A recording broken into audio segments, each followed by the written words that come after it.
美国全面扩大对台军的训练计划，看来多拖一天，对大陆的伤害就多增添一分呐。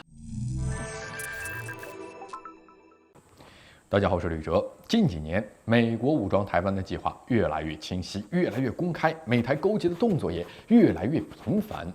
就在最近，美国联邦参议院军委会通过了2024财政年度国防授权法案，编列了8863亿美元的预算明确指明中国是美国国家安全最紧迫的挑战。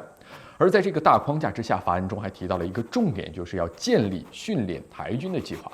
美国要为台军建立全面性的训练、资讯和能力构建计划，还将加强美台网络安全合作，继续扩大所谓的官方合作往来。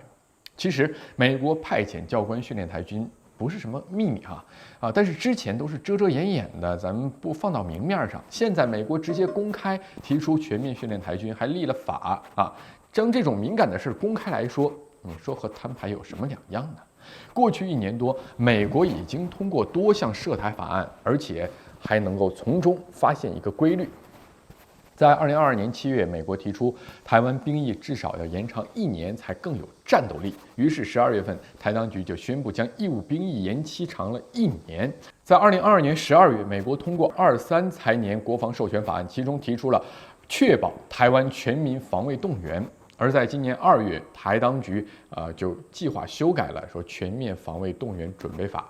而在2022年12月，美国打算为台湾建立区域紧急应变储备库。那你看，在今年3月，台当局就和美国洽谈东亚军备库改存到台湾。这事儿很难说是巧合明显是台当局无底线的配合美国，将台湾变成炮灰而台湾民众也沦为台当局卖台讨好美国的牺牲品。但不知道为什么，总有那么多台湾年轻人对美国抱有极大的幻想，认为美国是真心实意想要帮助民主伙伴的。但是美国议员曾经明确扬言，要让大陆知道，一旦侵台，美国就会炸毁台积电，甚至还有议员提出要台湾全民拥有枪支防卫，这是要把所有台湾人都推到战场前台当炮灰逆天的是，台当局也配合渲染全民防卫，在汉光演习中搞所谓的藏兵于民。我在上面举了这么多例子，就足以证明谁才是真正的那个战争贩子。乌克兰有着前车之鉴摆在那儿，还有台湾人相信美国会尽心尽力为台湾而战。好，那我们说，即使美国真的下场，在这里也将沦为大国博弈的战场。这就是台湾普通人所希望看到的吗？其实我们这边苦口婆心的一直劝说几乎没有任何作用。台湾著名政论家邱毅就指出说，台湾人反对统一的占90%以上。事到如今，他们赞成反对其实不重要，他们的观念和思维已经很难再扭转过来了。我们说，他们已经沦为美国的炮灰。而且他们还认为美国是在提供帮助的一个非常好的亲密伙伴。现在两岸的沟通交流都成了问题，在台当局的洗脑模式下，试图改变他们的观念和思维，我觉得我们已经不太可能了。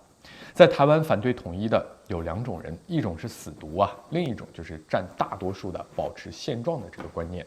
而这也很符合美国的策略，一边是支持死独，加强这些台湾的地区的武装，一边呢持续喊话保持两岸现状。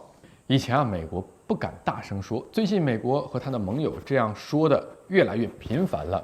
美国需要两岸保持现状的目标是什么？大陆这边继续按兵不动，而美台继续加强军事上面的合作。美国持续在日本、西南诸岛、菲律宾等地建立前沿基地，这就是美国心里所谓的维持现状。而这种现状是危险的，就像当年俄乌的明斯克协议一样，为美西方武装乌克兰争取时间。美国现在又想复制乌克兰模式到亚太地区，到我们家门口。美国都已经公开训练和加强与台军的合作了，看来多拖一天对咱大陆、对解放军的伤害就多那么1分。行动应该马上开始。好，今天旅志观察就是这样，